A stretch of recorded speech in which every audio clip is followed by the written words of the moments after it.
미국의 여성 심리학자 노엘 넬슨이 쓴 소망을 이루어주는 감사의 힘, 영어로는 The Power of Appreciation 이렇게 되어 있습니다. 책이 있습니다. 안 사셔도 돼요. 이렇게 막 사볼 만큼 그렇게 제가 샀으니까 안 사셔도 돼요. 그녀는 감사를 마음과 건강과 생활을 변화시키는 파동, 힘, 에너지라고 정의합니다. 감사는 일종의 파동으로 상대방 또는 세상에 전달되고 그 파동은 같은 종류의 파동을 끌어들이고 이것은 동조 현상이다 라고 이야기하고 따라서 힘을 발휘하게 되는 에너지라는 것입니다. 예를 들어 감사는 풍요로움과 성공을 끌어들이는 힘이 있습니다. 자부심과 자신감을 갖게 하고 변화나 위기에 대처할 능력을 높입니다. 또한 스트레스를 완화시키므로 건강을 증진하고 면역체계를 강화하고 활력이 넘치게 하며 치유를 촉진합니다. 심장이나 몸 그리고 정서에 좋은 반응을 일으켜 혈압을 낮추고 소화작용을 돕고 마음을 편안하게 해서 스트레스를 감소시킨대요. 거기에다 감사는 가정이나 직업에 대한 만족감과 기쁨을 증가시킵니다. 따라서 인간관계를 향상시키고 갈등을 해소하고 사랑이 넘치게 만들어 준다는 것입니다. 그래서 그녀는 문제를 일으키는 마음가짐에서 기회를 만드는 감사의 마음가짐으로 자세를 바꾸라고 말합니다. 삶에 대한 태도가 바뀌면 나에게 반응하는 외부의 태도도 바뀐다는 것이죠. 나 자신 스스로 내 삶의 태도를 바꾸면 나에게 반응하는 외부의 태도도 바뀌게 된다고 말합니다. 그러나 감사가 주는 이런 유익을 우리가 다 알고 있다고 해서 우리가 늘 감사할 수 있는 것은 또한 아니죠. 지난 10월 말 직장 후배 세 사람과 제가 1년 한국에 돌아온 이후 해마다 한 번씩 이렇게 같이 여행을 가는데 1박 2일로 청송수왕산을 다녀왔습니다. 우리 구역장, 부구역장들과 함께 다녀왔던 그 주 월요일, 화요일 하루 교회 휴가 내고 제가 후배들과 다녀왔습니다. 그때 같이 간 후배 중 한 명은 뇌성마비로 태어난 아들을 17년째 돌보고 있는 그런 후배입니다. 지금도 한순간도 누가 곁에서 돌보지 않으면 안 되는 늘 돌봄이 필요한 그런 아들로 커 있습니다. 지난 홈커밍 행사 때 초청했지만 아내가 마침 일이 있어서 이 아들을 돌봐야 했기 때문에 올 수 없었다고 그렇게 이야기했습니다.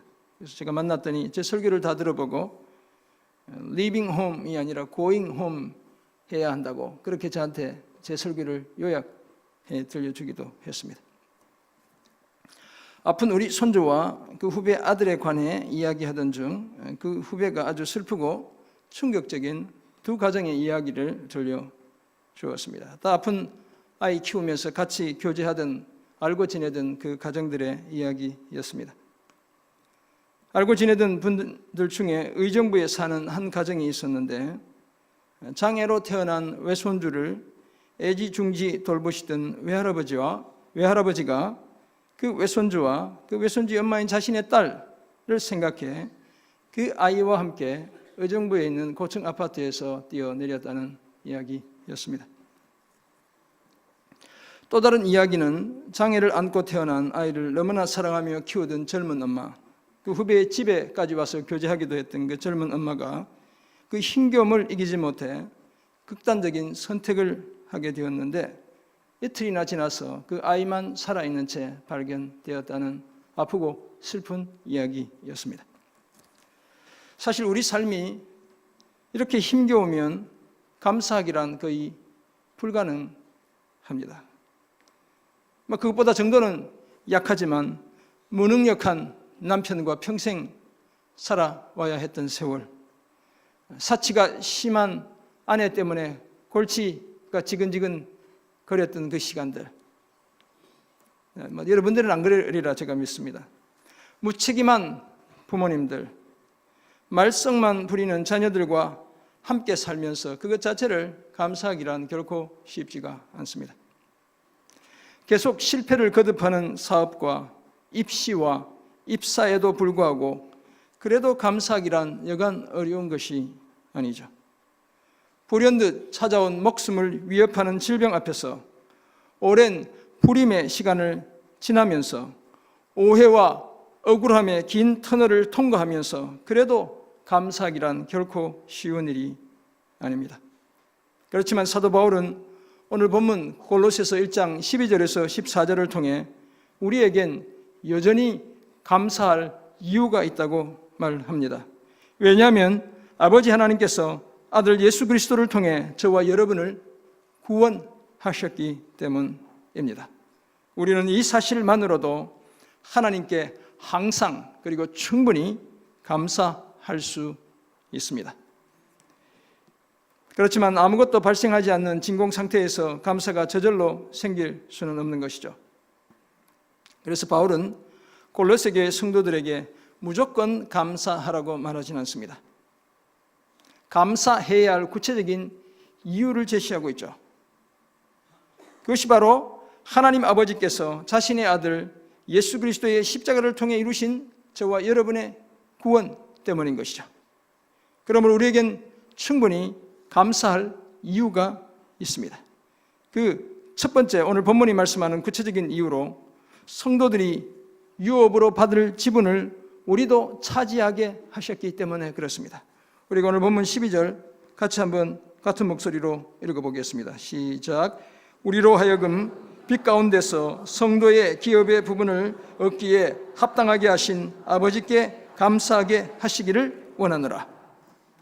아멘. 이 긴 사도 바울의 기도문이에요. 사실 9절부터 20절까지가 그냥 한 문장이에요. 바울은 막 길게 글을 썼는데 그 중에 포함된 내용이죠. 하나님께서는 빛 가운데서 성도들이 받을 기업의 부분을 우리도 얻기에 합당하게 하셨습니다.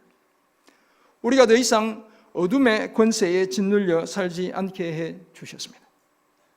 도덕적으로, 지식적으로, 정서적으로, 영적으로 더 이상 어둠에 갇혀 살지 않게 해 주신 것이죠. 거기에다 성도가 받을 유산에 대한 지분을 받도록 자격을 부여해 주셨습니다. 합당하게 하셨다. 이 말은 영어로 보면 qualified 되게 해 주셨다. 이런 의미로 사용되고 있어요. 우리가 하나님의 나라를 상속할 자격을 갖게 해 주셨다는 것이죠. 만약 천국을 주식회사로 간주한다면 천국의 주식을 받게 해 주셨다는 것입니다. 막 천국이 진짜 주식회사라면 서로 주식 받으려고 난리 법석일 텐데 우리가 아직 그걸 잘 몰라서 그렇죠. 그것도 앞으로 그럴 것이라고 말씀하는 것이 아니라 이미 그렇게 하셨다고 말씀합니다. 이 부분이 오늘 성경이 부분이라고 이야기하고 있지만 이 지분이 소중한 것은 영원한 하나님 나라에 대한 권리이기 때문에 그렇습니다. 이 지분은 요즘 잘 나가는 미국의 회사들이 있거든요. 팡이라고 얘기해요. 팡. 페이스북, 애플, 아마존, 넷플릭스, 구글 이렇게 해서 팡이라고 해요. 경제나늘 신문에 여러분 보시면 팡이라는 회사의 주식이 어떻고 저떻고 이 회사들의 트렌드가 어떻고 저떻고 이런 얘기, 앞서가는 IT 기업들이죠. 이 잘 나가는 미국의 좋은 회사들의 주식을 갖는 것보다, 지분을 갖는 것보다 훨씬 더 감사한 것입니다. 왜냐하면 아무리 잘 나가는 이 땅의 회사도 유한하지만 하나님의 나라는 영원하기 때문에 그렇죠. 더구나 그 가치는 세상의 그 어떤 주식과 비교할 수 없을 정도로 엄청난 가치를 가지고 있기 때문에 그렇습니다. 제가 구체적인 예를 하나 들어보겠습니다. 우리나라 주식시장에서 여러분 주식하시는 분들 계시죠? 조심하셔야 됩니다. 역대 최고가를 기록했던 주식은 SG 충남방적의 우선주입니다. 제가 자료를 찾아보았더니 2011년 7월 26일에 주당 한 주에 주식 한 주가 774만 9천 원이었어요. 이 주식이 10주면 돈이 얼마입니까? 7,700만 원이에요. 100주면 7억 7천만 원이에요. 1000주면 77억이고 만주면 770억. 엄청나요. 774억이 되죠. 누가 나에게 단 100주만 주면 돈을 얼마 주는 거예요? 7억 7,400만 원을 주는 거예요. 엄청나게 고마워할 것입니다. 그런데 안타깝게도 이 회사는 그로부터 약 2년 뒤인 2013년 12월 9일에 상장 폐지되고 말았습니다. 이 비싼 주식이 뭐가 된 거예요? 휴지가 된 거예요. 휴지가 되고 말았습니다. 여러분, 대부분의 주식은 이럴 가능성이 다 있는 거예요. 조심해야 돼요. 그러나 하나님 나라에서 받게 될 성도의 유업에 대한 지분, 그 주식을 받게 된다면 그 주식은 그럴 일이 전혀 없어요. 이것은 속된 말로 팔자를 완전히 고치는 지분입니다. 그 가치가 하락하는 법이 없어요. 주식시장은 이렇게 하락하잖아요. 지수가 떨어지잖아요. 그럼 베어리시하다고 그래요. 공 같은 시장이다 이렇게 이야기해요. 그럴 위험이 없어요. 갈지자 걸음을 걷는다 그래요. 주식시장이 오르락내리락 하는 거예요. 랜덤 워크이라고 얘기해요. 술 취한 사람처럼 걷는다고. 주식시장은 그런 거예요. 그러나 하나님 나라는 그 주식 가치가 늘 오르기만 하는 황소 같은 시장이다 이렇게 bulish하다 이렇게 이야기해요. 늘 오르기만 하는 그런 지분. 그래서 하나님의 풍요로움을 마음껏 누릴 수 있게 하는 지분이 바로 성도들이 유업으로 받게 되는 성도의 유업의 그 지분인 거예요. 그러니 우리는 이 사실만으로도 충분히 감사할 수 있습니다. 주식회사 천국의 지분을 우리가 받게 되니 어찌 감사하지 않을 수 있겠습니까? 어떤 사람이 사탄이 인간의 마음속에 뿌릴 씨를 보관해 둔 한 헛간을 발견했습니다. 그 헛간은 다른 그 무엇보다 낙심과 좌절이라는 씨들로 가득했습니다. 그 씨들은 어떤 곳에 뿌려져도 거뜬히 생장할 수 있을 것처럼 보였습니다. 그 사람이 사탄에게 그 씨들이 뿌려져도 제대로 자랄 수 없는 곳이 혹 있지 않는지 물어보았습니다. 사탄은 마지못해 대답하면서 딱 한 곳이 있다고 말해 주었습니다. 그것이 바로 사람들의 감사하는 마음밭이라는 거예요. 이처럼 감사는 낙심과 좌절도 이깁니다. 사탄이 보관해둔 낙심과 좌절이라는 씨앗이 우리 마음에 아예 뿌리를 내릴 수 없게 만듭니다. 사랑하는 성도 여러분, 저와 여러분이 그리스도 안에서 누리는 축복은 전적으로 하나님의 놀라운 은혜와 능력에서 비롯됩니다. 전능하신 하나님 한 분만이 범죄한 인간도 자신과 친밀하게 교제하게 하실 수 있습니다. 타락한 세상에서 열매 맺는 삶을 살게 하실 수 있습니다. 우리 스스로는 아무것도 할 수 없지만 하나님께서 합당하게 해 주셨기 때문에 우리는 성도의 기업의 부분을 천국의 그 주식을 물려받게 되는 것입니다. 그러므로 성도의 기업의 부분을 얻게 하신 하나님, 그 일을 위해 하나밖에 없는 아들을 이 땅에 보내시고 십자가에 죽게 하신 그 하나님을 기억하며 그 하나님께 감사해야 합니다. 그래서 어떤 삶의 형편 속에서도 늘 하나님께 감사하며 살아가는 저와 여러분 모두가 되시기를 주님의 이름으로 축원합니다. 아멘. 오늘 본문이 말씀하는 구체적인 감사의 두 번째 이유, 사실 이 사도 바울이 풀어서 이야기하고 있지만 우리가 예수님 때문에 구원받아서 감사해야 된다 이 얘기를 하는 거예요. 구체적인 두 번째 이유, 흑암의 권세에서 건져내시고 사랑하는 아들의 나라로 옮겨주셨기 때문에 그렇습니다. 오늘 보면 13절이 그 사실을 말씀하죠. 제가 평소에 안 하던 일인데 이번에도 같이 한번 읽어보겠습니다. 시작. 그가 우리를 흑암의 권세에서 건져내사 그의 사랑의 아들의 나라로 옮기셨으니 아멘. 제 설교보다 이 말씀이 더 능력이 있는 거예요. 그래서 여러분들이 읽으실 때 제가 아멘 하라고 하지 않더라도 마음으로 아멘 하시고 입술로 고백하는 게 여러분들에게 유익해요. 네, 그러니까 제 말은 아멘 하면서 하나님 말씀 읽으면서 여러분들이 읽을 때 늘 아멘 하면서 주님의 말씀이 정말 내 삶에 그대로 이루어지는 것을 믿음으로 고백하고 읽으셔야 돼요. 훨씬 더 능력 있는 말씀이죠. 여기서 흑암의 권세에서 건져내신 것과 사랑하는 아들의 나라로 옮기신 것, 이것 히브리어 원어를 보면 다 과거 동사예요. 에오리스트라는 동사인데 과거형이에요. 과거에 이미 일어났다는 거예요. 이미 이루어진 일을 나타냅니다. 성경에서 어둠은 무지와 거짓과 헛된 환상과 죄와 사탄을 상징하죠. 권세는 영역이나 통치를 의미합니다. 그렇다면 사탄이 지배하던 그 어둠의 영역, 무질서의 영역에 갇혀있던 우리를 구출해 내셨다는 거예요. 그렇게 구출하신 우리를 어디로 옮겨주셨습니까? 하나님이 사랑하시는 그 아들의 나라로 옮겨주셨어요. 그죠? 또 다른 말로 하면 천국으로 옮겨주신 거예요. 영생을 얻게 하신 것이죠. 하나님의 아들이 다스리는 그 나라는 당연히 어둠의 나라가 아니라 빛의 나라입니다. 어둠이 더 이상 힘을 발휘할 수 없는 것이죠. 왜냐하면 하나님과 하나님의 아들 예수 그리스도가 빛 그 자체이기 때문에 그런 거예요. 빛이 어디로부터 났어요? 하나님으로부터 난 거예요. 그런데 여기서 옮기셨다는 말 또한 단순한 이동의 의미를 넘어 구출하셨다는 의미를 가지고 있습니다. 우리가 살아가는 삶의 터전을 완전히 옮기셨다는 거예요. 예를 들면 제가 미국 후이스코에 살았는데 여기 지금 수원 화서동으로 옮겨주신 거예요. 완전히 옮겨주신 거예요. 거주지를 완전히 바꾸어 주셨어요. 사탄이 장악하고 있던 죄와 사망의 권세로부터 구출해내셔서 생명과 빛의 세계로 나라를 완전히 바꿔주신 거예요. 옮겨주신 거예요. 더 이상 해를 당하지 않는 안전지대로 저와 여러분을 옮겨주신 것입니다. 사랑하는 성도 여러분, 이처럼 우리는 이제 어둠에서 빛으로 옮겨졌습니다. 사단의 권세로부터 하나님의 권세로 옮겨졌습니다. 노예 상태에서 자유인이 되었습니다. 저주받을 자에서 용서받은 자가 되었습니다. 따라서 더 이상 죄의 굴레 속에 갇혀 신음하며 살지 않게 되었습니다. 비록 오늘 우리의 삶은 마치 추운 겨울 눈 녹은 거리처럼 여전히 질척거려도 우리의 눈을 하늘을 향해 들면 우리는 충분히 감사할 수 있습니다. 왜냐하면 공기는 여전히 차갑지만 맑은 하늘을 볼 수 있기 때문이죠. 그 눈 녹은 물이 땅속으로 스며들어 애틋하면서도 화사한 초록의 봄을 준비시키는 하나님의 섭리를 우리가 깨달을 수 있기 때문에 그렇습니다. 제가 미국에서 9년간 살면서 알게 된 사실 중 하나가 부모님들이 어린 자녀들에게 자주 이렇게 얘기해요. Say thank you. 고맙다고 말해야지.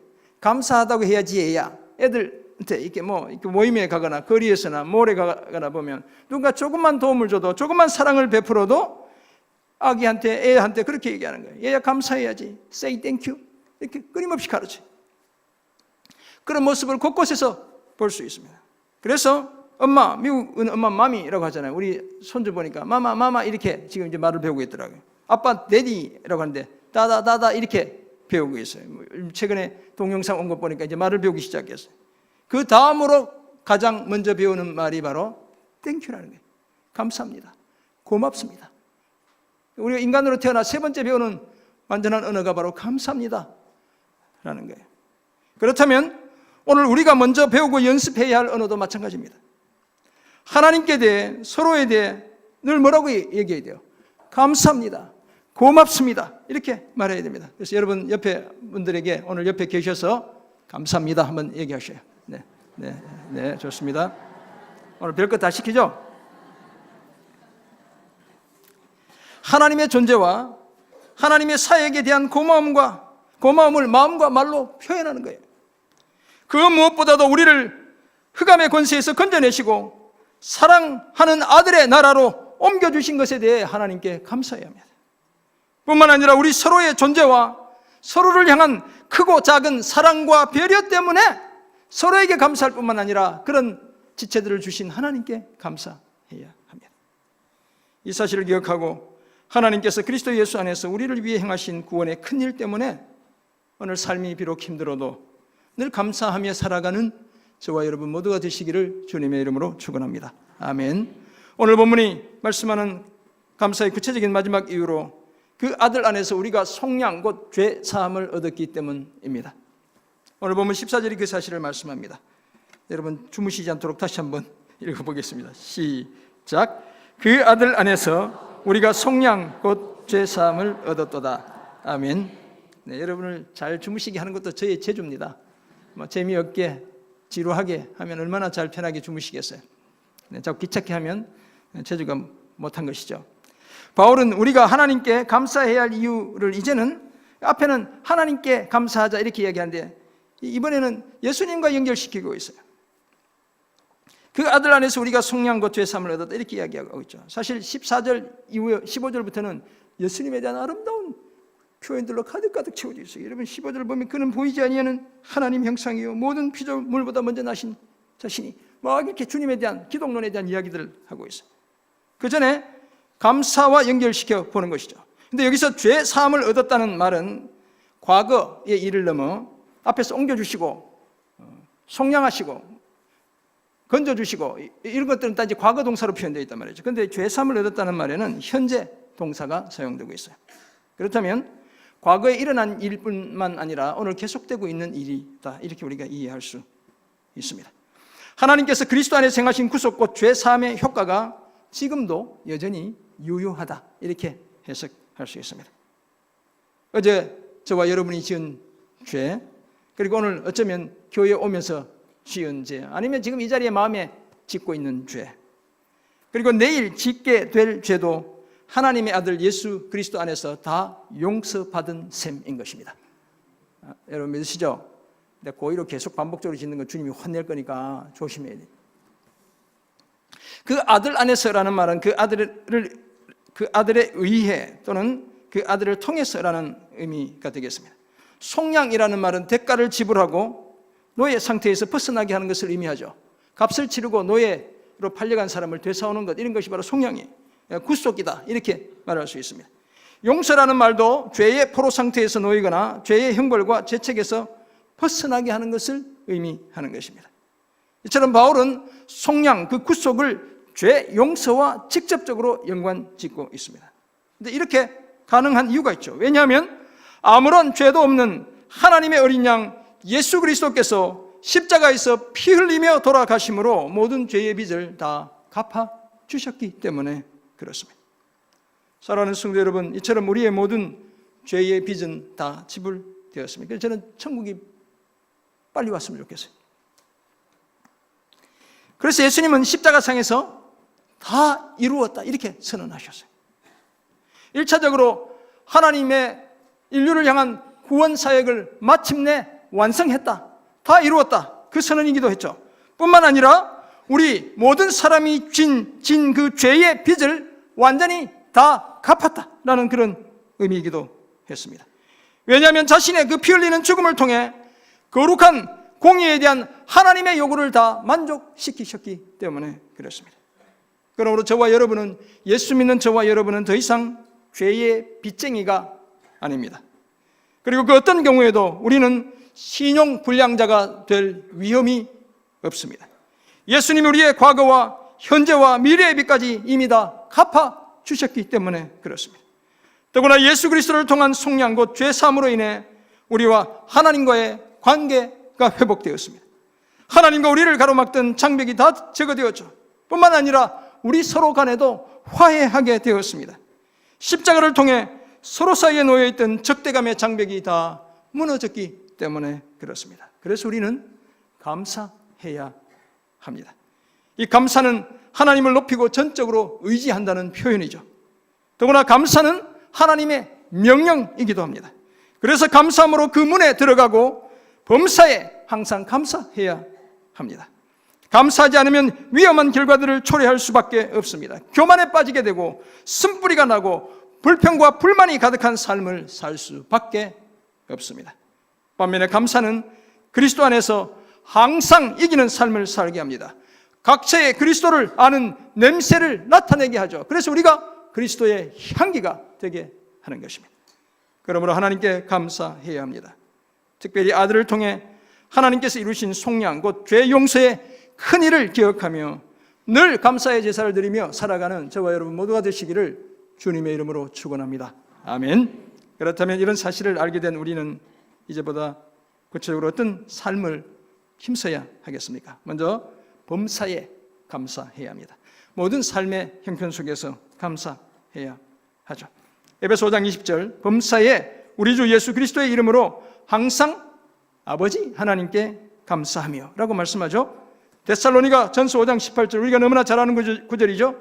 범사에 감사라, 이것이 그리스도 예수 안에서 너희를 향하신 하나님의 뜻이니라 라고 말씀하고 있습니다. 삶의 모든 일에 대해 감사하라는 것이죠. 하나님께 감사하라고 말씀합니다. 그렇다면 작년에 제가 말씀드렸는데 삶의 형통함을 감사할 뿐만 아니라 평범한 일상에도 감사하고 삶의 고난도 하나님께 감사하는 것입니다. 왜냐하면 이렇게 감사할 때 우리의 시선을 언제나 전능하신 하나님께 고정할 수 있기 때문에 그렇습니다. 그리고 이런 감사는 하나님께서 모든 상황을 통제하고 계시고 가장 좋은 것을 이루어 주실 것이라는 우리의 믿음의 표현이기 때문에 그렇습니다. 더구나 그래야 감사하지 않는 위험으로부터 우리를 지켜낼 수 있기 때문에 그렇습니다. 감사는 이기심, 투덜거림, 사소하게 여김, 교만, 자기 확신과 반대됩니다. 범사에 감사하는 사람은 이타적이죠. 작은 것도 소중하게 여깁니다. 겸손합니다. 자기를 신뢰하기보다 하나님을 더 의지합니다. 그래서 감사는 자신의 삶의 현장에 더 많은 감사를 불러오게 되는 것이죠. 이 감사의 파동은 동조 현상을 일으키고 그래서 더 큰 감사를 위한 힘과 에너지를 얻게 됩니다. 별빛의 감사는 달빛의 감사가 되게 하고 달빛의 감사는 햇빛의 감사가 되게 하며 햇빛의 감사는 7배나 더해지게 하는 것입니다. 그러므로 범사에 하나님께 감사하는 저와 여러분 모두가 되시기를 간절히 소원합니다. 아멘. 두 번째 적용점, 항상 서로에 대해 하나님께 감사해야 합니다. 서로가 이렇게 미울 때도 하나님께 감사해야 한다는 거예요. 에베소 5장 20절은 범사에 감사할 뿐 아니라 항상 감사라고 당부하고 있죠. 범사에 우리 주 예수 그리스도의 이름으로 항상 아버지 하나님께 감사하며 이렇게 말씀합니다. 여기서 범사에라는 말은 넷바이블이라는 영어 성경을 보면 모든 형편 속에서라는 대부분의 영어 성경들이 그렇게 번역하지만 이 성경은 서로에 대해 이렇게 이야기하고 있어요. 서로에 대해 우리 주 예수 그리스도의 이름으로 항상 아버지 하나님께 감사하는 거예요. 그리고 더군다나 에베소 5장은 21절부터 이제 이어지는 내용이 남편과 부부의 관계, 부모와 자녀의 관계, 그 다음에 종과 주인의 관계, 이 관계 중심과 연결된 문맥이다 말이죠. 그렇다면 하나님께 범사에 감사할 뿐만 아니라 서로의 존재에 대해서도 하나님께 항상 감사해야 합니다. 우리의 배우자가 내 남편으로, 내 아내로 지금까지 살아준 것에 대해 하나님께 감사해야 합니다. 지금 아내와 남편에게 지금 당장 감사하기 어려운 분들이 계시잖아요. 저는 어제 우리 아내에게 감사하다고 이야기했지만 설교를 해야 되니까 제가 감사하다고 연습을 해야 되는 거잖아요. 여전히 감사하기 어려운 그런 분들도 그런 감사하기 어려운 남편, 아내를 주신 하나님께 감사하는 거예요.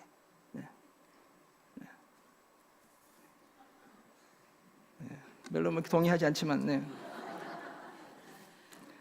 우리의 부모님께서 나를 낳아주시고 길러주신 것과 우리 자녀들이 내 자녀인 것에 대해 하나님께 감사해야 합니다. 서로에게 친구와 이웃이 된 것과 원수가 되어 나를 더 영적으로 성숙하게 해준 것에 대해 그 사람에게 감사할 수는 없잖아요. 하나님께 감사하는 것입니다. 이처럼 서로의 존재에 대해 하나님께 항상 감사하는 저와 여러분 모두가 되시기를 간절히 소원합니다. 우리 대부분은 사실 우리가 누리는 어마어마한 축복에 비해 별로 감사할 줄 모른 채 살아갑니다. 그래서 마틴 루터, 종교개혁가 마틴 루터는 하나님의 은사와 역사가 위대하면 할수록 오히려 그것들에 대해 별로 생각하지 않는다 이렇게 이야기했어요. 배가 고픈 사람은 밥 한 술에도 감사하지만 부자는 거뜬히 차려진 잔치상도 별로 감사하지 않습니다. 당연하죠. 요양원에서 외롭게 지내는 우리 어르신들, 자식이나 친구나 친척에 단 한 번의 방문에도 감사하지만 늘 인기를 누리는 사람은 무수한 사람이 자신을 찾아와도 귀찮아하지 별로 감사해야 하잖아요. 문화혁명 시절 중국 지하교회 성도들은 단 한 권의 그 성경책, 그래서 기도원 협회에서 성경책을 끊임없이 보급했잖아요. 단 한 권의 성경책에도 감사했지만 오늘 우리는 차고 넘치는 성경책이 물론이고 온갖 좋은 신앙 서적에도 별로 감사하지 않습니다. 눈길 한번 주지 않죠. 우리는. 미국의 시인이자 사상가였던 랄프 waldo 에머슨은 이렇게 얘기했어요. 만약 우주의 성운이 1000년에 한 번씩 나타난다면 온 세계가 흥분하고 난리가 날 것이지만 지금 우리가 그것을 매일 볼 수 있기 때문에 눈길 한번 주지 않고 지나간다. 하늘에 그 쏟아지는 별이 막 1000년에 한 번 나타난다면 온 세계가 들썩일 텐데 매일 볼 수 있으니까 하늘 한번 쳐다보지 않고 지나간다는 거예요. 이제 우리의 이런 태도를 바꿔야 합니다. 그래서 플로리다주의 레이크랜드라는 도시에 위치한 제1침례교회 제이 데니스 목사님은 다음과 같은 감사의 이유를 말하고 있습니다. 당신이 세금을 많이 내야 한다면 감사하십시오. 안정된 직장과 사업장이 있다는 말이기 때문입니다. 당신의 몸무게가 늘어 옷이 맞지 않다면 감사하십시오. 무슨 옷을 사 입을까 걱정하지 말고 감사하라는 거예요. 제가 몸무게 좀 늘고 있는데 아직까지 다 맞아서 괜찮긴 한데 감사하라는 거예요. 왜냐하면 먹을 것이 넉넉한 인생을 살아왔기 때문입니다. 세탁할 옷이 집안 구석 한 구석에 쌓여 있거든 감사하십시오. 저는 감사하지 못해서 빨리 하라고 막 이렇게 했는데 제가 설교 준비하면서 태도를 바꿨어요. 왜냐하면 당신에게는 적어도 갈아입을 옷에 여유가 있다는 뜻이기 때문이라는 거예요. 세탁물이 잔뜩 쌓여 있으면 남편들, 아내들 뭘 하지 마세요. 여전히 입을 속옷과 수건이 있다는 거예요. 교회 뒷자리에 앉아있는 교회의 찬송 음정이 엉망으로 들려오고 있다면 감사하십시오. 막 은혜가 떨어지네 이렇게 하지 말고 감사라는 거예요. 왜냐하면 당신의 청각이 정상이기 때문이라는 거예요. 아침에 울리는 자명종 소리가 고통스럽게 들리면 감사하십시오.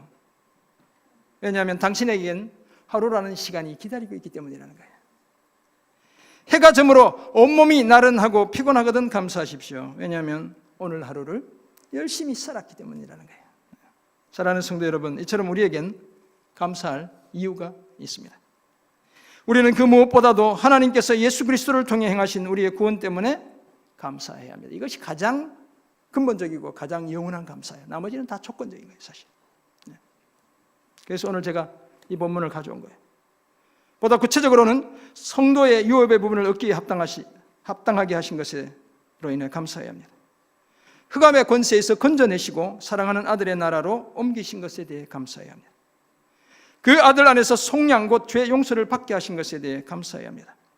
제가 작년 추수감사주일에 저희 손주 크리스천 한울킴을 소개했습니다. 작년 이맘때 제가 소개해드렸던 그림이었죠. 1년 전만 해도 이런 모습이었습니다. 이젠 이렇게 변했습니다.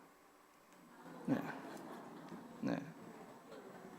너무너무 잘 변했죠. 네. 호흡은 여전히 거칠지만 또다시 가슴을 열고 수술도 해야 하지만 우리 한우리는 여러분의 기도 덕분에 건강하게 잘 자라고 있습니다.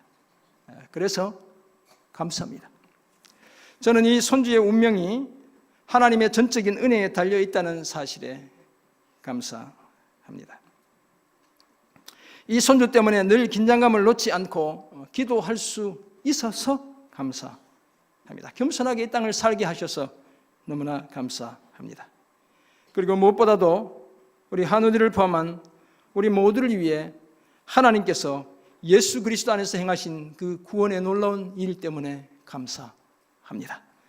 이제 범사에 하나님께 감사하고 서로의 존재 때문에 항상 하나님께 감사하며 살아가는, 그래서 감사의 파동과 힘과 에너지를 마음껏 느끼며 복된 믿음의 여정 달려가는 저와 여러분 모두가 되시기를 주님의 이름으로 축원합니다.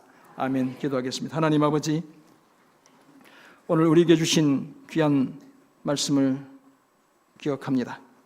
주님, 우리에겐 감사할 이유가 있습니다. 아들을 통해 아버지께서 이루신 우리의 구원 때문인 것을 고백합니다. 범사에 감사하는 우리 되게 하시고 서로의 존재 때문에 항상 하나님께 감사하며 살아가는 우리 되게 도와 주옵소서. 감사의 그 파동, 힘과 에너지를 마음껏 경험하고 천국 소망하며 힘차게 이 땅의 삶 감당해내는 주님의 귀한 자녀들 다 되게 하여 주옵소서. 주님, 이제 우리가 참여하는 이 성찬 성령께서 임재하시고 우리 마음을 열어 주옵소서. 은혜에 대한 삼함 주시고 주님의 그 죽으심, 그 희생, 그 십자가의 의미 다시 한번 가슴으로 새기는 은혜의 시간 되게 도와 주옵소서. 감사드리며 살아계신 예수 그리스도의 이름으로 기도드립니다. 아멘.